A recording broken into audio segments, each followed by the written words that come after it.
no supo que yo era Dios, el bufón de su paz y el trágico. Crecí escuchando mucha música cubana, pero que era música esta que se cantaba en los bares y qué sé yo, música de la vitrola. En la casa mía siempre, en la terraza, ahí atrás se hacían fiestas todos los domingos. Se juntaban las mujeres y los hombres y se cantaban. Yo estaba ya estudiando en la escuela de música, era un niño, y mi única manera de ser aceptado en esas fiestas era yo acompañando a la gente, ¿no? Eso, por supuesto, me creó una influencia de ese tipo de música bastante importante. Se llevará siempre mi azul, nunca sabrá que siempre que se va quiero llorar. Ya en mi adolescencia empiezo a interesarme por otras cosas, otras músicas, sobre todo la música brasileña, que me fascinó, y el rock en español. Empecé a escucharlo a principios de los 90, a finales de los 80. Empiezan a venir cantautores argentinos a Cuba, y yo digo que nos hicieron un daño increíble, porque realmente nunca más me lo pude sacar de mi espíritu, ¿no?, musical. Entonces yo creo que son esencialmente las músicas que me han afectado mucho a mí, la música brasileña, el rock argentino y la música de bares y cantinas cubana de los 50. Se llevará de mí, se llevará siempre mi azul, nunca sabrá que siempre que se va. En mi adolescencia, cuando empezamos a hacer mis primeras canciones, venía mucho a este barrio donde vive Pepe del Valle, Ramón Fernández Larrea, un escritor maravilloso, Huicho, Bernardo, es decir, varios artistas de Guanabacoa, que nos reuníamos aquí en este barrio humilde, en casa de Ramón Fernández Larrea, que está allí. De ahí salieron varios cantautores, trovadores, y ahí nos reuníamos nosotros a hacer canciones y a hacer bohemia. Una de las cosas que me encanta de Guanabacoa es que está en La Habana, pero realmente se vive muy a modo de pueblo de campo. Te voy a llevar ahora a la casa en la que me crié. A los amigos, mi casita donde yo nací, ¿cómo está? Toda la familia bien.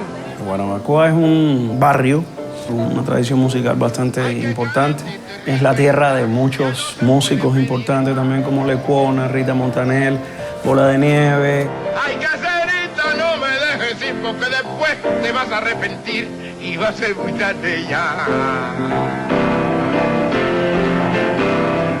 Manicero se va, caserita, no te acuestes a dormir sin comer un cucurrucho de maní.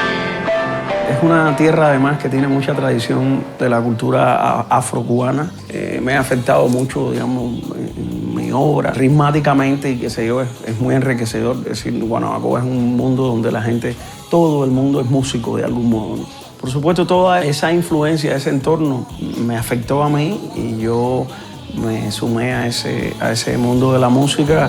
Cuando perdida la cuenta de amores sin fe, de falsas y de reintentos, cansada mi alma de besos vacíos, de búsqueda y desacierto.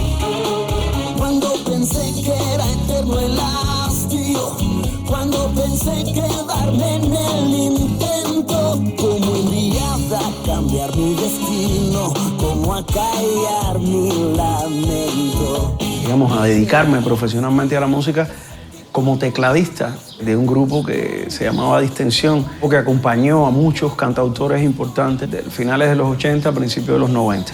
Y entonces mis ejecuciones eran así muy básicas, minimalistas. Yo me desenvolvía con mi guitarra sobre todo y algunos temas a piano. En la medida en que voy avanzando, fui haciendo más barroca mi producción, y empecé a gustarme muchos más elementos musicales. Empecé a entender cómo funcionaban muchos otros elementos, y entonces mis arreglos creo que empezaron a hacerse cada vez más barrocos, más cargados, con muchos más elementos.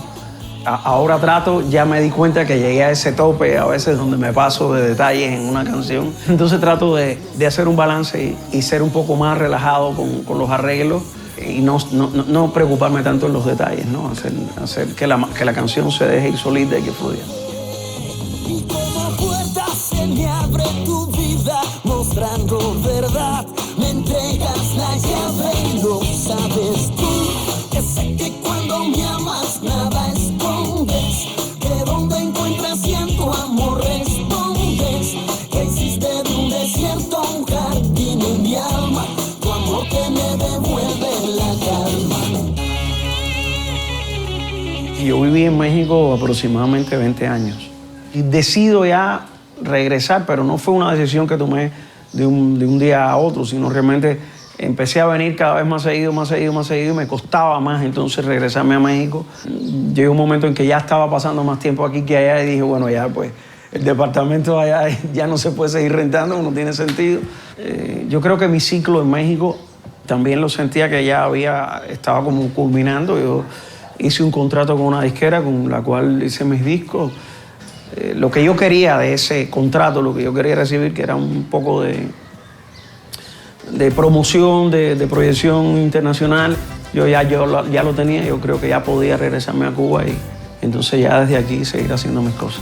Te pareaba este corazón perdido, ya no lo alivia el ron ni los amigos. Bueno, ahora mismo estoy grabando sería mi cuarto disco en solitario, ¿no? Porque hemos hecho otras cosas. Es mi primer disco que estoy grabando solo en mi casa y estoy muy contento porque estoy produciendo solo por primera vez y ya la gente ha escuchado cosas y me encanta que ya me están llamando para que entonces haga producciones de otra cosa, lo cual probablemente no haga porque no me alcanza el tiempo para hacer mis cosas. Perdona si te digo que hoy quiero ir más allá de ser tu amigo. De la composición, en mi caso, no tiene un patrón. Es decir, a veces yo juego con la guitarra, a veces me siento en piano y me sale algo, pero últimamente lo que está pasando es que trato de no limitar, es decir, las canciones a mi conocimiento musical.